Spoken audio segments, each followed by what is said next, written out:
Assalamualaikum students, this is Kashif Anis, and beta in this video we are going to start our new topic, our new chapter which is torque, equilibrium and angular momentum. अब एक बात clearly जान लें, Sindh board में chapter number 5 है और federal में ये चैप्टर नंबर 2 स्केलर्स और वेक्टर का रिमेनिंग पोर्शन था। दोनों का कंटेंट बिल्कुल सेम है, लेकिन इसको पहले पढ़ा के फ़ायदा इसी वजह से नहीं होता क्योंकि इसको समझने के लिए आपको क्रॉस प्रोडक्ट और सर्कुलर मोशन समझना पड़ता है। तो आप इसको समझेंगे और काम जो आसान हो जाएगा बिल्कुल। सबसे पहले स्टार्ट करते हैं सेंटर ऑफ मास से। सेंटर ऑफ मास क्या है?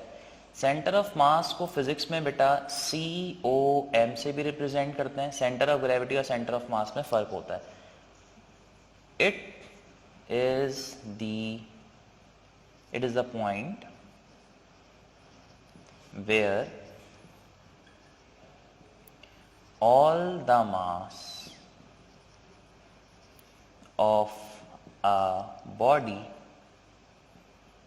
is supposed to be concentrated. Centre of mass एक वो पॉइंट होता है जहाँ पे सारी बॉडी का मास जुड़ा हुआ होता है। जैसे मकड़ी का जाला होता है ना, एक सेंटर पॉइंट जुड़ा होता है, वो सेंटर पॉइंट जो पूरा जाला खराब हो जाता है, बिल्कुल वही पॉइंट है। इसको हम एक और तरीके से भी डिफाइन कर सकते हैं। इसकी जो पोजीशन है वो सारे मासेस की एवरेज पोजीशन होती है।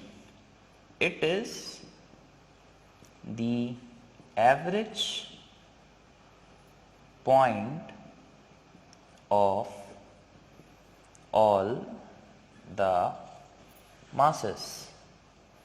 हर मास का जो एवरेज पॉइंट होता है वो ये वाला जो है, क्या कहना चाहिए, सेंटर ऑफ मास होता है। सेंटर ऑफ मास होता कुछ इस तरह से, अगर मैं आपके सामने कुछ बॉडीज बनाऊं, रेगुलर शेप्स बनाऊं, जैसे ये ट्रायंगल आ गया, इसी तरह से ये सर्कल आ गया, इसी तरह से ये एक रेक्टेंगल आ गया या स्क्वायर आ गया, जो भी आप समझना चाहें। अगर हम इसका सेंटर निकालना चाहें तो अगर मैं इसके ये जो मीडियंस हैं इनको मालूम करूं तो ये जहाँ पर भी कट ऑफ करेंगे ये जो पॉइंट होगा क्या कहलाएगा, इसका सेंटर। इसका तो सेंटर ऑलरेडी सेंटर ऑफ मास कहलाता है। और इसकी जो डायगोनल जहाँ पे कट ऑफ कर जाएंगे वहाँ जो पॉइंट होगा क्या कहलाएगा, सेंटर ऑफ मास। अब देखिए सेंटर ऑफ मास से फ़ायदा क्या होता है। सेंटर ऑफ मास बॉडी की पूरे तरीके से लोकेशन जो है आइडेंटिफाई कर देता है। कहने का मकसद कुछ इस तरीके से है, अगर मैं आपसे कहूँ कि बेटा इसके 3 अलग अलग पॉइंट्स हैं, जैसे एक ये पॉइंट है, दूसरा ये पॉइंट है, तीसरा ये पॉइंट है। अगर मैं आपसे बोलूं कि भाई अगर आप इन तीनों पॉइंट को जज करें तो आपको 3 वेक्टर्स बनाने पड़ेंगे, आपको बार बार इन तीनों का डिस्टेंस निकालना पड़ेगा। उससे ज़्यादा बेहतर है कि आप खाली इसका डिस्टेंस निकाल लें। यानी कि अगर फॉर एग्जाम्पल मैं यहाँ पर जो है एक एक्सिस ड्रॉ कर लूँ, ये जो है मैंने पूरी एक्सिस ड्रॉ कर ली। अब देखें इसके लिए पोजिशन वेक्टर अलग बनेगा, इसके लिए पोजिशन वेक्टर अलग बनेगा, इसके लिए पोजिशन वेक्टर अलग बनेगा। तो अब जैसे जैसे ये ट्रायंगल मूव करेगा ये वेक्टर्स अपनी पोजीशन को चेंज करेंगे, ऐसा होगा। उससे ज़्यादा बेहतर नहीं है कि मैं इन सब की एवरेज लेकर एक सेंटर में एक वेक्टर बना दूं जो डायरेक्टली इस सेंटर के पॉइंट को डिफाइन करे, क्योंकि जहाँ जहाँ बॉडी जाएगी वहाँ वहाँ ये पॉइंट भी जाएगा। तो इन सब की अलग अलग पोजीशन ये पॉइंट अकेले एवरेज करके बता सकता है कि अभी दूसरा पॉइंट अगर डेविएट करता है तो मैक्सिमम कहाँ तक डेविएट करेगा। तो ये काम होता है सेंटर ऑफ मास का, ठीक है जी। तो इस तरीके से सेंटर ऑफ मास जो है वो निकाला जाता है। अब बेटा सेंटर ऑफ मास को निकालने से हमारे पास एक बात समझ में आ गई, सेंटर ऑफ ग्रेविटी क्या होती है। सेंटर ऑफ ग्रेविटी होता है जहाँ पे बॉडी की सारी फोर्सेस का जो सम है वो जीरो हो जाए, यानी कि जहाँ पे सारी फोर्सेस आकर एक दूसरे से बैलेंस हो रही हो उसे हम कहते हैं सेंटर ऑफ ग्रेविटी। उसमें और उसमें थोड़ा सा फर्क होता है, ठीक है जी। अच्छा, सेंटर ऑफ मास के बारे से एक और बात लेते हुए चले। यहाँ का फॉर एग्जाम्पल यहाँ पर एक डिस्क है, ये मेरे पास एक पेपर है, इसके ऊपर जो है एक, मैं ज़रा बना लूँ इसको, ये शीट आ गई पूरी, ठीक है जी। ये है इसका सेंटर ऑफ मास। अब मुझे एक बात बताएं, ये सबकी एवरेज लोकेशन है, लेकिन अगर मैं यहाँ पे एक वजन रख दूँ तो अब देखें इधर की एवरेज बढ़ गई ना, इधर की वैल्यू बढ़ गई, तो सेंटर ऑफ मास थोड़ा सा डेविएट करके इस जगह पे आ जाएगा, यहाँ पे रहेगा अभी।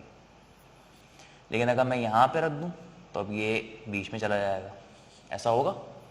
अब अगर मैं इसको यहाँ पर भी एक वेट रख दूँ तो ये थोड़ा सा डेविएट करके इस तरफ से आ जाएगा, और अगर मैं यहाँ पे डेविएट कर दूँ तो अभी दोबारा से कहाँ पे वापस आ जाएगा, सेंटर में आ जाएगा। आई बात समझ में? तो इसका मतलब जहाँ मास ज़्यादा होता है सेंटर ऑफ मास वहाँ करीब पाया जाता है। इसी तरीके से अगर मैं इस कोन को कंसिडर करूँ तो कोन के हवाले से आपको एक बात पता होनी चाहिए, कोन का जो सेंटर ऑफ मास है वो ऊपर मिलेगा नीचे मिलेगा, तो यहाँ पे कहीं मिलता है, 1/3 ऑफ द हाइट पे मिलता है। और ये बात समझे, तो उस तरह से जो है काम किया जाता है। अब सेंटर ऑफ मास को आप डिफाइन किस तरह से करेंगे, आए जरा एक बात समझते हैं। इसके लिए हमें दोबारा से एक एक्सिस बनानी पड़ेगी, तो ये ताकि मैं आपको फॉर्मूला समझा सकूँ उसका, x and this is y, ठीक है जी। अब ये मेरे पास एक बॉडी आ गई है, ठीक है। अब लेट सपोज इस बॉडी के साथ दो मासेस अटैच हैं, एक मास ये है, दूसरा मास ये है। इसको मैंने कह दिया m1, इसको मैंने कह दिया m2, ठीक है। अब इसकी जो सेंटर ऑफ मास है वो ऑटोमेटिकली यहाँ पे होगा, लेकिन ये भी निकलेगा कहाँ से, निकालने का तरीका, आपने यहाँ से यहाँ तक का पहले एक डिस्टेंस ले लिया x एक्सिस से, विच इज़ हॉरिजॉन्टल x1, फिर यहाँ तक का जो दूसरा डिस्टेंस है आपने वो ले लिया, विच इज़ x2, ठीक है। तो इसका एवरेज जो डिस्टेंस निकलेगा वो कहाँ तक का निकलेगा, यहाँ तक का निकलेगा, और वो डिस्टेंस क्या कहलाएगा बेटा, आपका x कहलाएगा।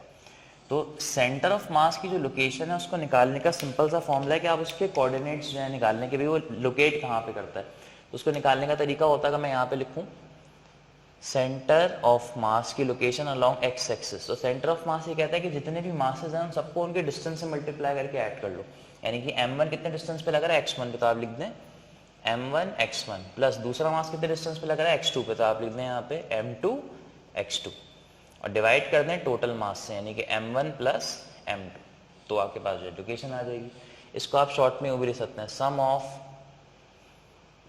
mx xx upon sum of total mass. आ रही है बात समझ में, इस तरह से इसकी x की लोकेशन डिफाइन हो जाएगी। और अब इसी तरीके से अगर मैं बोलूँ कि भाई मेरे पास y की लोकेशन कहाँ से आ रही है, तो ये जो पॉइंट है, ये वाला जो पॉइंट है बेसिकली यहाँ से लेके यहाँ तक, ये लेट सपोज कहलाएगा y1, और ये जो पॉइंट है लेट सपोज ये कहलाएगा y2, और फिर ये जो पॉइंट है ये लेट सपोज कहलाएगा क्या बेटा, y। कोइंसिडेंस है कि बिल्कुल सीधा रखा है, अगर ये टेढ़ा होता तो दोनों वैल्यूज जो बदल जाती, लेकिन आप इसको समझने के लिए इस तरह से कर सकते हैं।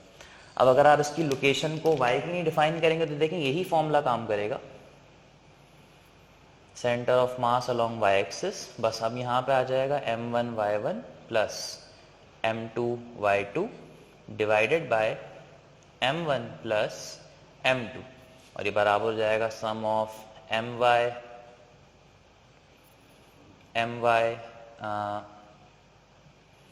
my yy upon sum of total mass. आ रही है बात समझ में। तो इस तरीके से बेटा इसकी लोकेशन को आइडेंटिफाई किया जाता है। न्यूमेरिकल वगैरह ऐसा सच नहीं आते इसके, लेकिन बस ये सब चीज़ें होती हैं जो आपको पता होनी चाहिए, ताकि आपके पास जो है आगे चल के किसी भी किस्म की कोई परेशानी ना आए, पूरा कॉन्सेप्ट जो है आपको क्लियर हो जाए, ठीक है जी। तो अब आप जो है इसे कॉपी करें। न्यूमेरिकल इसके हमारे कोर्स में ऐसा इंक्लूड नहीं है। चलिए जी अब इस टॉपिक को पढ़ते हैं, इसका नाम है टॉर्क। टॉर्क अगर हम डिफाइन करें बेटा, तो देखिए हमने सेंटर ऑफ मास समझ लिया डिटेल में, तो हमें जो है समझने में ज़्यादा मुश्किल नहीं आएगी, हम फटाफट इसे विजुलाइज करके समझ सकते हैं। टॉर्क को अगर आप रिप्रेजेंट करें तो भाई टॉर्क को हम रिप्रेजेंट करते हैं किससे, टॉ से। टॉर्क की डेफिनेशन क्या है, बचपन से ही डेफिनेशन पढ़ते आ रहे हैं, the turning effect of a force, ठीक है। तो आपके पास जो किसी फोर्स का टर्निंग इफेक्ट होता है, रोटेशनल इफेक्ट होता है, उसको हम डिक्लेयर करते हैं किस नाम से बेटा, टॉर्क के नाम से डिजाइन डिक्लेयर करते हैं, ठीक है जी। अब टॉर्क की एक और डेफिनेशन है, it is the cross product of moment arm and force, ठीक है जी। कहने का मकसद क्या है जरा देखते हैं। अब अगर मैं आपसे बोलूं कि बेटा इस बॉडी के सेंटर ऑफ मास को लोकेट करें तो ये यहाँ पे होगा, जानते हैं। अगर आप इस सेंटर ऑफ मास पे फोर्स लगाएंगे तो ये बॉडी स्ट्रेट ऊपर चली जाएगी, ऐसे यहाँ चली जाएगी। तो इसका मतलब इसने क्या प्रोड्यूस किया, इसने प्रोड्यूस किया लीनियर मोशन। लेकिन अगर आप अपनी बॉडी की फोर्स को थोड़ा सा डिस्प्लेस करें, आप थोड़ा सा बराबर में आ जाएं, इस तरफ आ जाएं, यहाँ पर आ जाएं। अब अगर आप यहाँ पे फोर्स अप्लाई करेंगे तो आप देख सकते हैं अब ये बॉडी इस तरह टेढ़ी हो जाएगी, थोड़ी सी ऐसी हो जाएगी, है ना। इसका मतलब इसने यहाँ से लेके यहाँ तक क्या प्रोड्यूस की, रोटेशन प्रोड्यूस की। और यहाँ से लेके यहाँ तक का जो डिस्टेंस है वो देखें कितने एंगल पे लग रहा है, परपेंडिकुलर 90 डिग्री पे लग रहा है। क्यों, हम जानते हैं अगर हमने यही फोर्स यहाँ पे लगाई होती इस जगह, तो देखें ये डिस्टेंस और ये फोर्स और ये डिस्टेंस पैरेलल है, तो बॉडी मूव कर सकती थी, नहीं कि रोटेट नहीं कर सकती थी।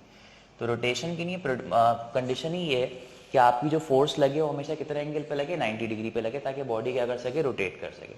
और इस डिस्टेंस को हम लोग कहते हैं आर, जिसका नाम मैंने आपको बताया था क्या था, मोमेंट आर्म। ठीक है बेटा, तो अब ये बॉडी रोटेट करेगी। अब कहने का मकसद कुछ इस तरह से है कि पॉइंट ऑफ रोटेशन से लिया गया perpendicular distance to the force is known as moment arm. तो अगर मैं यहाँ पर इसको डिफाइन कर दूँ तो ये F तो भाई कहने के लिए फोर्स ही है ना, इसको तो मसला नहीं है समझने में, लेकिन ये जो R है इसको हम लोग कहते हैं मोमेंट आर्म।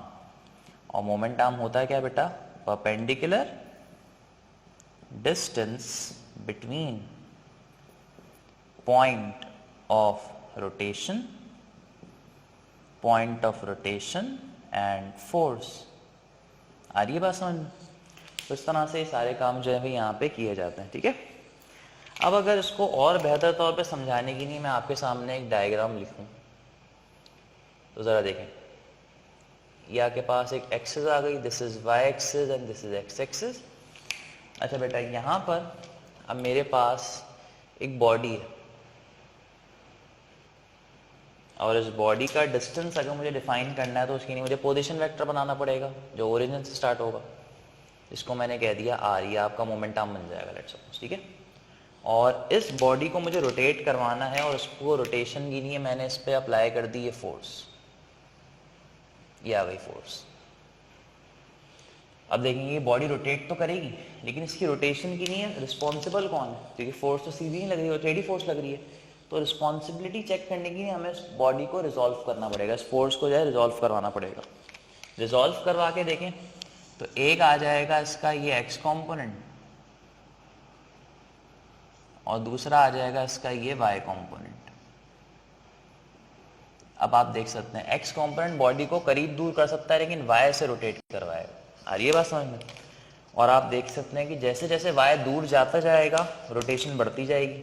यानी कि अगर फॉर एग्जांपल वाई इसके करीब होता तो इतनी सी रोटेशन आती, वाई दूर है तो रोटेशन बढ़ेगी, वाई और दूर है तो रोटेशन और बढ़ेगी, वाई सबसे ज़्यादा दूर है तो रोटेशन हो जाएगी मैक्सिमम। ठीक है, तो इसका मतलब आपकी फोर्स का जो परपेंडिकुलर कंपोनेंट जब वो मोमेंट आर्म से मल्टीप्लाई होता है तो वो जनरेट करता है क्या बेटा, आप पे ऊपर लगने वाला टॉर्क।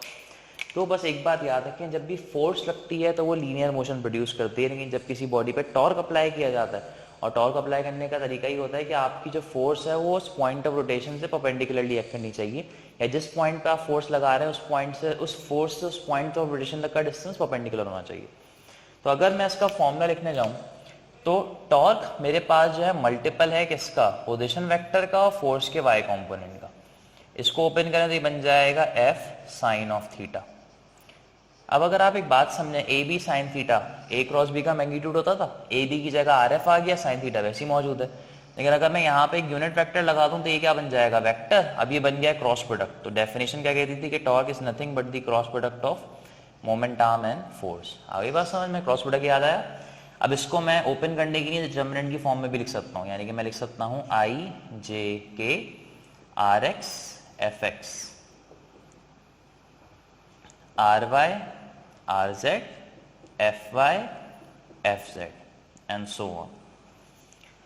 अब देखिए बेटा, यहाँ पे क्रॉस प्रोडक्ट है, तो अगर किसी बॉडी पर टॉर्क की डायरेक्शन को मालूम करना है तो टॉर्क एक एंगुलर क्वांटिटी है, और अगर मैं ये पॉइंट ऑफ रोटेशन है, ये आ गया आपका मोमेंट आर्म, ये आ गई आपकी परपेंडिकुलर फोर्स, तो टॉर्क जिस डायरेक्शन में प्रोड्यूस होगा, जैसे अगर आप देखें इसकी रोटेशन को आप यहाँ से बैठ के तो ये देख ऑब्जर्व कर रहे हैं ना, यहाँ से बैठ के कर रहे हैं परपेंडिकुलर से, तो जो टॉर्क की डायरेक्शन होती है वो हमेशा होती है प्लेन के परपेंडिकुलर। आ रही है बात समझ में। अब अगर ये इस तरह रोटेट कर रहा है तो ये ऊपर आ रहा है, लेकिन अगर ये फॉर एग्जाम्पल उल्टा रोटेट करे तो टॉर्क कहाँ आएगा, नीचे आ जाएगा। इसको निकालने का तरीका राइट हैंड रूल याद है, वही काम है बिल्कुल। यूनिट को डिफाइन करना कोई इतना मुश्किल काम नहीं है, जरा देख लेते हैं। यूनिट डिपेंड कर रहा है आर और एफ पे, तो टॉर्क का यूनिट होता है metre into newton. Newton metre लिख सकते हैं, लेकिन इसको जूल्स के बराबर मत कह दीजिएगा, क्योंकि जूल्स एनर्जी का यूनिट है और एनर्जी एक स्केलर है, whereas torque is a vector quantity. ठीक है, एक तो ये चीज़ हो गई। इसी के साथ साथ हम जानते हैं कि हमारे पास अगर देखें रोटेशन एंटी क्लॉकवाइज से टॉर्क अपवर्ड्स है, क्लॉकवाइज से टॉर्क डाउनवर्ड्स है, तो एंटी क्लॉकवाइज में जो टॉर्क आता है वो होता है पॉजिटिव, लेकिन जो क्लॉकवाइज में टॉर्क आता है वो होता है नेगेटिव। बस ये चीज़ जो है बेटा आपको याद होनी चाहिए। न्यूमेरिकल इसके ऐसे जितने मुश्किल नहीं है और ना कोई आते हैं, बस थ्योरेटिकल सवाल जो है ज़्यादा आते हैं इसमें से। बस ये पूरा जो टॉप का टॉपिक था ये यहाँ पे आके कंक्लूड हो जाता है। अब आप जो है कॉपी करें। अब जो एक बात जो है बताने लायक रह गई वो ये है बेटा, जिस तरह से हम जानते हैं कि किसी बॉडी पे अगर फोर्स लगे तो फोर्स बराबर होती है F इक्वल्स टू ma के, लेकिन अगर इसी को हम लोग एंगुलर में चेंज करें तो याद है मैंने आपको उसको एंगुलर में कैसे लिख के दिखाया था। एंगुलर में मैंने m को रिप्लेस कर दिया था I से, a को रिप्लेस कर दिया था अल्फा से और ये आ गया था टॉर्क। टॉर्क का ये फॉर्मूला है लीनियर क्वांटिटीज पे डिपेंड करता हुआ और ये फॉर्मूला है एंगुलर क्वांटिटीज पे डिपेंड करता हुआ। तो बस ये आपको याद होना चाहिए। तो हमेशा एक बात याद रखें, जब भी लगती है फोर्स तो प्रोड्यूस होती है एक्सेलरेशन, लेकिन जब भी लगता है टॉर्क तो प्रोड्यूस होती है एंगुलर एक्सेलरेशन। और ये जो आई है इसको तो हम जानते हैं, इसे हम कहते हैं मोमेंट ऑफ इनर्शिया। आई का फॉर्मूला होता है mr² and it is known as moment of inertia. ये रोटेटिंग मास होता है। जिस तरह से कोई बॉडी स्ट्रेट मूव करे तो उसके अंदर मास होता है, तो जब वो रोटेट करती है तो उसके अंदर रोटेटिंग मास होता है, यानी कि मोमेंट ऑफ इनर्शिया होता है। कॉन्सेप्ट इसका बिल्कुल वैसे ही होता है, इस तरह एक नॉर्मल मास की तरह से होता है। ठीक है भाई, तो अब आप जो है कॉपी कर सकते हैं।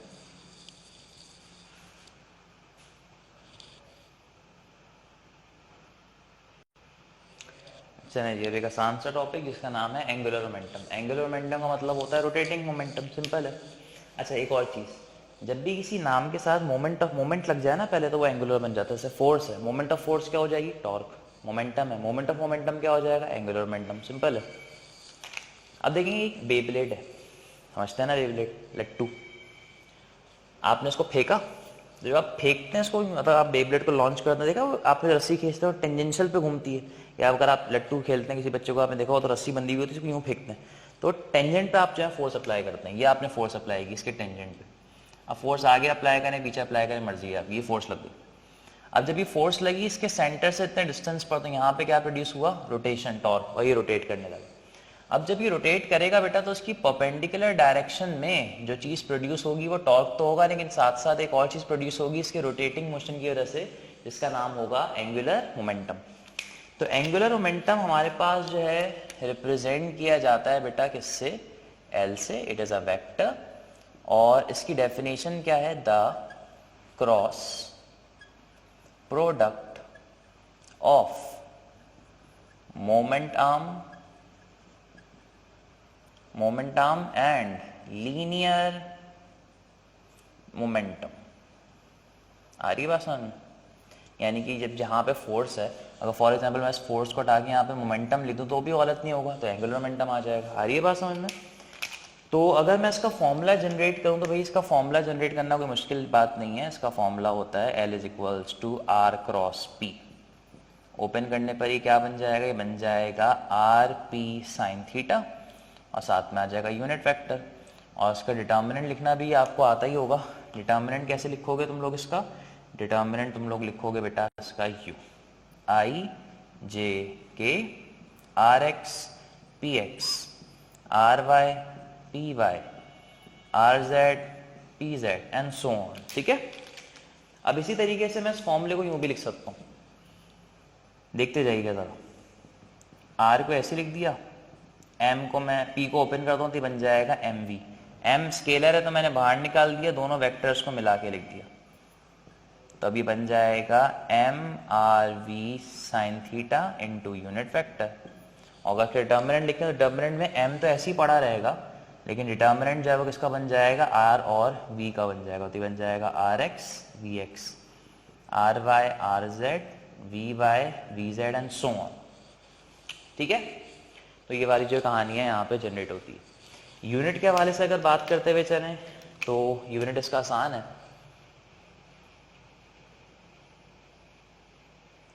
एंगुलर मोमेंटम का जो यूनिट होता है बेटा वो होता है जूल्स इनटू सेकेंड।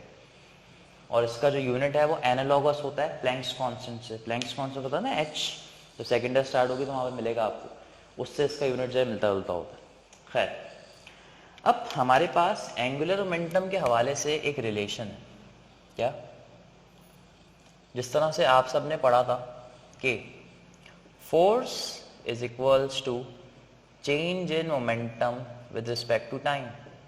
अगर आप यहाँ पर क्रॉस ले लें आर का और यहाँ पर भी क्रॉस ले लें आर का, तो ये क्या बन जाएगा? टॉर्क, और ये बन जाएगा change in angular momentum with respect to time. इसका मतलब rate of change of linear momentum with respect to time is force, but rate of change of angular momentum with respect to time is torque. अब अगर मैं torque को कर दूं 0, तो ये 0 हो जाएगा, ये सब मल्टीप्लाई होगा, तो चेंज इन एंगुलर मोमेंटम भी क्या आ जाएगा? 0। एंगुलर मोमेंटम में चेंज ना आने का मतलब जैसे फैन है, जब आप उसकी रेगुलेटर पे सेट कर देते हैं वो एक ही स्पीड पे रोटेट करता रहता है, हालांकि उस पर टॉर्क लग रहा होता है, लेकिन अगर उस पर टॉर्क ना लगे और कोई फ्रिक्शन ना हो, एक ही स्पीड पे रोटेट करता रहे, इसका मतलब इसका एंगुलर मोमेंटम सेम हो चुका है। सेम होने का मतलब इसके मोमेंटम में कोई चेंज नहीं आ रहा, और इस वक्त जो एंगुलर मोमेंटम है वो हो गया है क्या बेटा? Conserved. And it is the definition of law of conservation of angular momentum. इस लट्टू को बनाने की वजह थी, जब आप किसी बेब्लेड को घुमाते हैं शुरू में बहुत तेज मूव करता है, ठीक है, क्योंकि एंगुलर मोमेंटम का जो फॉर्मूला होता है वो क्या होता है? MRV MVR, ठीक है। अगर फॉर एग्जांपल मैं आपको एग्जांपल दूं, जब इसकी वेलोसिटी ज़्यादा होती है तो ये बिल्कुल स्ट्रेट मूव करता है, क्योंकि अपने रेडियस को कम कर लेता है ताकि एंगुलर मोमेंटम सेम रहे।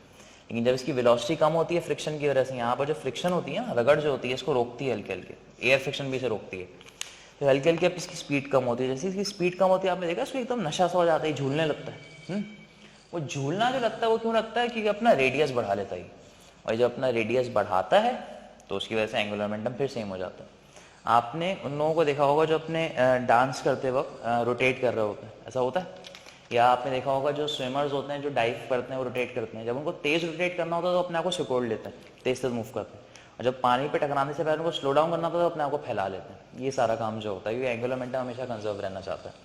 इसी तरह से अगर मैं किसी प्लैनेट की बात करूं, तो बेटा अगर हम सबसे करीबी प्लैनेट की बात कर लें जिस पे हम रहते हैं वो है स्टार है, और जिस प्लैनेट पे हम रहते हैं वो क्या है? अर्थ, ठीक है।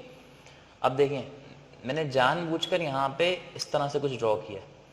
अर्थ का रेडियस इस वक्त ज़्यादा हो गया, अर्थ का रेडियस इस वक्त कम हो गया, यानी कि ये रेडियस कम होता है और ये रेडियस ज़्यादा होता है, ऐसा ही होता है अर्थ में। अब अर्थ जब रोटेट करती है तो देखें वो एक ही रोटेशन से रोटेट करती रहती है। क्यों? ताकि इसका जो एंगुलर मोमेंटम है, चाहे इसका स्पिन का एंगुलर मोमेंटम हो या चाहे सन के अक्रॉस इसका ऑर्बिटल एंगुलर मोमेंटम हो, ये दोनों के दोनों हमेशा कांस्टेंट रहते हैं। ये दोनों के दोनों हमेशा क्या रहते हैं? कांस्टेंट रहते हैं। यानी कि जब भी अर्थ मूव करती है उसकी डायरेक्शन बदलती है, सब बदलता है, लेकिन उसका एंगुलर मोमेंटम कांस्टेंट रहता है। कभी आपने देखा होगा दिन छोटे हो जाते हैं, रातें बड़ी हो जाती हैं, लेकिन फिर भी पूरे अर्थ का चक्कर पूरा कंप्लीट 365 डेज में होता है। क्यों? क्योंकि उसने अपनी रोटेशन को मेंटेन किया हुआ होता है। जब अर्थ जो है अर्थ सन के करीब आती है तो अपनी रोटेशन बढ़ा लेती है, रोटेशन कम कर लेती है, डिस्टेंस कम हो जाता है। जब उसकी रोटेशन डिस्टेंस बढ़ता है तो अपनी रोटेशन बढ़ा लेती है, एंड सो ऑन, इस तरह से जो है काम हो रहा होता है। तो बेटा बस ये पूरा टॉपिक था किसके हवाले से? एंगुलर मोमेंटम के हवाले से। ये हमने बस आज कंप्लीट कर लिया, और यहाँ तक आते आते इस चैप्टर का जो थ्योरेटिकल पोर्शन था वो एंड हो गया। इसमें थ्योरी में हम लोगों ने पढ़ा क्या? टॉर्क पढ़ा, एंगुलर मोमेंटम पढ़ा और सेंटर ऑफ मास पढ़ा। अब इसके बाद जो टॉपिक था उसको मैं बस आपको ऐसे रफली समझा देता हूँ, क्योंकि वो इतना ख़ास टॉपिक नहीं है और ना इसके कोई हमें यूज़ है, लेकिन बस हम समझ लेते हैं। इसका नाम है इक्विलिब्रियम। इक्विलिब्रियम के हवाले से बस एक मैं चार्ट बना देता हूँ ताकि आपको समझ में आ जाए। इक्विलिब्रियम वो कंडीशन होती है जब बॉडी पे लगने वाली सारी की सारी फोर्सेस बैलेंस होती हैं, या आसान से अल्फाजों में इसकी एक्सेलरेशन 0 हो जाती है। जब एक्सेलरेशन 0 हो जाती है तो फोर्सेस ऑटोमेटिकली एक दूसरे को क्या कर लेती हैं बेटा? बैलेंस कर लेती है, ठीक है। अब एक्सेलरेशन को 0 करने के दो तरीके हैं, या तो है रेस्ट या तो है यूनिफॉर्म मोशन। दोनों में एक्सेलरेशन जो है वो हो जाती है 0। अगर एक्सेलरेशन 0 करने की ना आपने बॉडी को रोक के रखा है तो उसको हम लोग कहते हैं क्या बेटा? उसको हम कहते हैं स्टैटिक इक्विलिब्रियम। लेकिन अगर आपने रोटेशन को 0 करने के लिए इसका मोशन यूनिफॉर्म किया हुआ है तो इसे हम लोग कहते हैं आपके पास क्या? Dynamic equilibrium. तो एक सिंपल सी बात है, बस ये आपको पता होनी चाहिए, मैट्रिक लेवल है। अब इसी तरीके से अगर मैं इस बात को और आगे लेके चलूं, बॉडी की पोजीशन का भी इक्विलिब्रियम होता है, जिसको हम लोग कहते हैं उसकी स्टेट्स का इक्विलिब्रियम।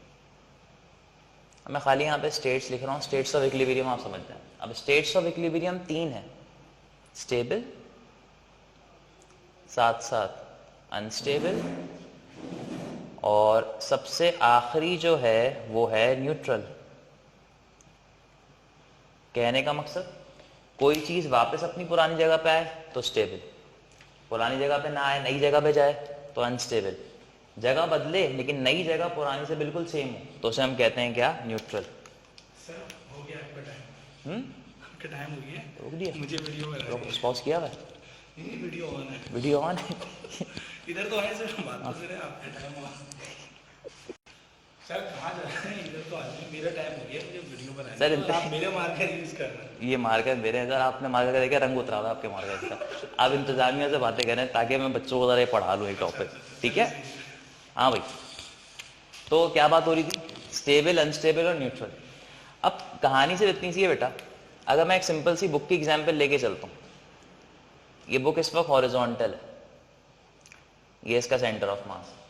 अगर आप इस बुक को टिल्ट करें और छोड़ दें वापस आएगी अपनी जगह पे, इसका मतलब इसने मेंटेन किया अपने आप को, तो इसका मतलब इस वक्त कौन से इक्विलिब्रियम में, स्टेबल। लेकिन अगर हम लोग इस बुक को इस तरह वर्टिकली रख दें, वर्टिकली रख दें, और अब हम इसको हल्का सा धक्का देते ही फौरन गिर जाएगी, ये वापस नहीं आएगी, क्योंकि इस वक्त जो है ये अनस्टेबल है। लेकिन अगर मैं सर्कल की बात करूं, सर्कल को मैं धक्का दिया, ये रोटेट करके इस जगह पे आ गया, फिर ये और आगे चला जाएगा एंड सो ऑन। लेकिन इसकी जो सारी जगहें हैं वो पुरानी जगह से मिलती जुलती हैं, तो इसे हम कहते हैं न्यूट्रल इक्विलिब्रियम। अब बस इतनी सी बात, एक बात याद रखें, जब भी आपका पॉइंट ऑफ रोटेशन, ये सेंटर ऑफ मास मैंने ड्रॉ किया ना, इस वक्त आप बॉडी को कहाँ से पकड़ेंगे, आप बॉडी को यहाँ से पकड़ेंगे, तो आपका देखें पॉइंट ऑफ रोटेशन ऊपर आ रहा है, ये लेकिन ये सेंटर ऑफ मास नीचे आ रहा है, तो बॉडी स्टेबल है। लेकिन आप बॉडी को इस वक्त धक्का देने की ना, आपने इसको यहाँ से गिरा सकते हैं, यहाँ से गिरा सकते हैं। जब आप इसको इस तरह से करते हैं तो पॉइंट ऑफ रोटेशन का पॉइंट ऑफ सस्पेंशन से बड़ा फर्क पड़ता है। अगर आपका सेंटर ऑफ ग्रेविटी या सेंटर ऑफ मास अर्थ के जितना करीब रहेगा, जैसे यहाँ पे रह रहा है, तो बॉडी स्टेबल में रहेगी, और जितना वो दूर होता जाएगा बॉडी अनस्टेबल होती जाएगी। न्यूट्रल में तो ऐसा कुछ होता ही नहीं है। जैसे सिंपल सी एग्जांपल मैं आपको देता हूँ, पुरानी गाड़ियाँ आती थी, काफ़ी ऊंची होती थी, सीट ब्रेकर पे नहीं लगती थी, वो झूलती बहुत थी। जितनी भी रेसिंग कार्स होती हैं, इनमें स्टेबिलिटी हमें मेंटेन करनी होती है, उसमें हमारे पास उसको ज़मीन से लगा के रखा जाता है, बहुत ही माइनर मिलीमीटर्स का गैप छोड़ा जाता है, ताकि इतना कि वो रगड़ ना खा सके। क्यों? ताकि उसकी स्टेबिलिटी जो है मेंटेन रहे। ठीक है बेटा, तो बस this is all for this topic, और यहाँ पर आते हुए पूरा चैप्टर जो है एंड होता है। अब इंशाल्लाह जो अगली वीडियो होगी इसमें हम डिस्कस करेंगे इसके numericals. Thank you very much.